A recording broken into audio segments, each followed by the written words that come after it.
മറ്റൊരു പ്രേക്ഷകൻ P K Sukumaran പ്രതികരിക്കുന്നുണ്ട്. Shri Sukumaran, നമ്മളിപ്പോൾ ചർച്ച ചെയ്യുന്നത് ആഗോള വെട്ടിപ്പ് സംഘം, അങ്ങനെ തന്നെ പറയാം. ഈ വിഷയത്തിലാണ് അങ്ങയുടെ പ്രതികരണം.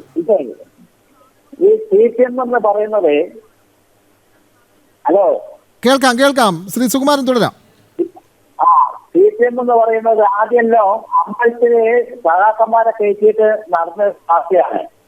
ഇപ്പൊ അമ്പലത്തിൽ കയറി കൂടിയിട്ട് കൊള്ളയടിക്കുന്ന പരിപാടിയാണ് CPM എന്ന് പറയുന്നത്.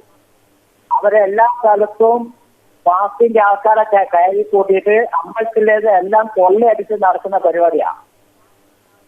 എന്നാൽ CPM അമ്പലത്തിലെ കൊള്ളക്കാരാണ് ഇപ്പോ. അത് വിശ്വസിക്കാൻ പറ്റൂല. യെസ്, നമുക്ക് വയനാട്ടിൽ നിന്നും പി കെ സുകുമാരനാണ് പ്രതികരിച്ചത്. വളരെയധികം നന്ദി. ശ്രീ എം ജയചന്ദ്രൻ, നമുക്ക് തുടരാം. പ്രേക്ഷകരുടെ പ്രതികരണത്തിനോട് മറുപടി പറയാതെ ഈ വിഷയത്തിൽ പൊതുവായി അങ്ങയുടെ ഒരു പ്രതികരണം.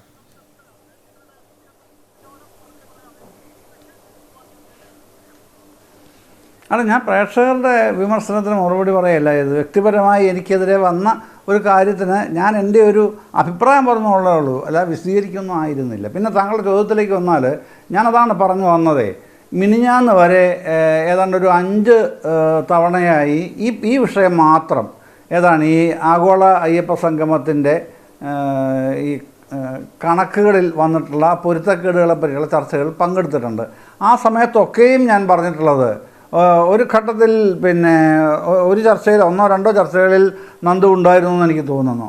അന്നൊക്കെയും ഞാൻ പറഞ്ഞിട്ടുള്ളത് 17-ാം തീയതി ദേവസ്വം ബോർഡ് മീറ്റിംഗ് ഉണ്ട്, അതിനുശേഷം 27-ാം തീയതി ഹൈക്കോടതി വീണ്ടും ഈ കേസ് എടുക്കുന്നുണ്ട്. അപ്പോഴാണ് ഇക്കാര്യത്തിൽ വ്യക്തത വരുത്തുന്ന നിലപാടിലേക്ക് ഹൈക്കോടതി എത്തുക എന്നാണ് ഞാൻ പറഞ്ഞത്. അതിനു മുമ്പ് ദേവസ്വം ബോർഡിന് ഇക്കാര്യത്തിൽ ചില കാര്യങ്ങൾ തീരുമാനിക്കേണ്ടി വരും എന്നും പറഞ്ഞിരുന്നു. അതുപോലെ തന്നെ ദേവസ്വം ബോർഡിന് അക്കാര്യം പരിഗണിക്കുകയും ചില തീരുമാനങ്ങൾക്ക് വരികയും ചെയ്തു. പ്രധാനമായ തീരുമാനം എന്ന് പറയുന്നത് ഒരു ടാസ്ക് ഫോഴ്സ് രൂപീകരിച്ചു എന്നുള്ളതാണ്. ദേവസ്വം കമ്മീഷണറും പിന്നെ അതുപോലെ 2 ഉന്നത ഉദ്യോഗസ്ഥന്മാർ, ഫിനാൻസിലെ 2 ഉദ്യോഗസ്ഥന്മാരും, ഫിനാൻസിലെ ഒരാളും എഞ്ചിനീയറിംഗ് വിഭാഗത്തിലെ ഒരാളും ചേർന്ന ഒരു ടാസ്ക് ഫോഴ്സ്, അവരുടെ റിപ്പോർട്ട് സഹിതം, അവരുടെ വിശദീകരണങ്ങൾ അടങ്ങിയ റിപ്പോർട്ട് സഹിതം 26-ാം തീയതി ഹൈക്കോടതിയിൽ സമർപ്പിക്കും എന്നാണ് ദേവസ്വം ബോർഡ് പ്രസിഡന്റ് ശ്രീ ജയകുമാർ ഇന്ന് മാധ്യമങ്ങളോട് പറഞ്ഞത്. ഞാൻ ചർച്ചകളിൽ പറഞ്ഞ അതുതന്നെയാണ്. ഇതിൻ്റെ അകത്ത് പിന്നെ ഈ ഹൈക്കോടതിയിൽ ദേവസ്വം ബോർഡ് കൊടുത്തിട്ടുള്ള അഫിഡവിറ്റിൽ പറയുന്നത് സർക്കാർ ഫണ്ടിൽ നിന്നോ ദേവസ്വം ബോർഡിൻ്റെ ഫണ്ടിൽ നിന്നോ തങ്ങൾ ഇതിന് പണം ചിലവാക്കുന്നില്ല എന്നും സ്പോൺസർഷിപ്പിലൂടെയാണ് തുക കണ്ടെത്തുന്നത് എന്നുമാണ് പറഞ്ഞിട്ടുള്ളത്. കൊടുത്തിട്ടുള്ള സത്യവാങ്മൂലം, വെറുതെ പറയുകയല്ല, ഒരു റിട്ടേൺ സ്റ്റേറ്റ്മെൻ്റ് അല്ല. അപ്പോൾ ആ സത്യവാങ്മൂലത്തിലാണ് അങ്ങനെ പറയുന്നത്. പക്ഷേ പിന്നീട് സ്പോൺസർമാരെ കിട്ടി. പക്ഷേ സ്പോൺസർമാരുടെ തുക ഉദ്ദേശിക്കുന്ന സമയത്ത് കിട്ടാത്തത് മൂലം ഒരു കണ്ടിജൻസി ഫണ്ടുണ്ട് അതിൻ്റെ അകത്ത്, ഈ പിന്നെ ഇത്തരം കാര്യങ്ങൾക്കായിട്ടുള്ളത്. ആ ഫണ്ടിൽ നിന്ന് തുക എടുത്ത് വിനിയോഗിക്കുകയും അത് തിരിച്ചടയ്ക്കുകയും ചെയ്തു. ആ കാര്യവും ഞാൻ പറഞ്ഞിരുന്നു. ആകെയുള്ള ചിലവായിട്ട് കണക്കാക്കിയിരിക്കുന്നത് ഈ ഊരാളുങ്കലിൻ്റെയും IIICയുടെയും പറയുന്ന കണക്ക് പോലെയുള്ളതല്ല. 4,99,00,000 രൂപയാണ് GST ഉൾപ്പെടെയുള്ള കണക്കായിട്ട് വരുന്നത്. അത് 17-ാം തീയതി ദേവസ്വം ബോർഡ് അംഗീകരിക്കും എന്ന് തന്നെയാണ് ഞാൻ ഇത് മിനിഞ്ഞാന്ന് വരെയുള്ള ചർച്ചകളിലെല്ലാം പറഞ്ഞിരുന്നത്. അത് തന്നെയാണ് ഇന്നും സംഭവിക്കുന്നത്. ഇന്ന് സംഭവിച്ചതും അതുപോലുള്ള ചർച്ചകളിൽ ഈ പിന്നെ 4,99,00,000 രൂപ എന്നുള്ളത് അംഗീകരിക്കുകയാണ് ചെയ്യുന്നത്. അത് അംഗീകരിക്കുകയും ചെയ്തിട്ടുണ്ട്. പക്ഷേ ടാസ്ക് ഫോഴ്സ് കൂടുതൽ വ്യക്തത വരുത്തി അത് സംബന്ധിച്ച റിപ്പോർട്ട് സമർപ്പിക്കുമ്പോൾ എന്തുകൊണ്ടാണ് ഇങ്ങനെ ഈ തരത്തിലുള്ള വീഴ്ച സംഭവിച്ചതെന്നുള്ളതിനെ സംബന്ധിച്ച് അറിയണം. അതറിയാനുള്ള അവകാശം പിന്നെ ശബരിമല വിശ്വാസികൾക്കെല്ലാം ഉണ്ട് എന്ന് മാത്രമല്ല കേരളത്തിന് പൊതുവായും ഉണ്ട്. അതറിയാനുള്ള അവകാശമുണ്ട്, അതറിയുകയും വേണം. ഇങ്ങനെ ഇവരാദ്യം 8,22,00,000 രൂപയുടെ ഒരു അപ്രോക്സിമേറ്റ് എസ്റ്റിമേറ്റ് കൊടുക്കുന്നു. പിന്നെ അത് MOUയിലേക്ക് വരുമ്പോഴേക്ക് അത് 7,05,00,000 രൂപ മറ്റേ ആവുന്നു. പിന്നീട് വീണ്ടും അത് ദേവസ്വം ബോർഡിലേക്ക് വരുമ്പോൾ അത് 4 കോടി പ്ലസ് GST ആയി മാറുന്നു.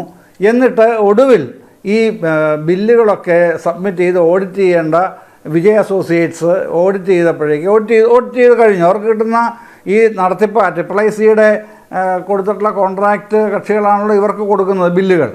ആ ബില്ലുകൾ അവർ ഓഡിറ്റ് ചെയ്ത കണക്ക് ഇവർ ദേവസ്വം കമ്മീഷണർ ഓഫീസിൽ സബ്മിറ്റ് ചെയ്യുന്നു. ഓഡിറ്റർമാർ, അതാണല്ലോ അവർ ചെയ്യേണ്ട ജോലി.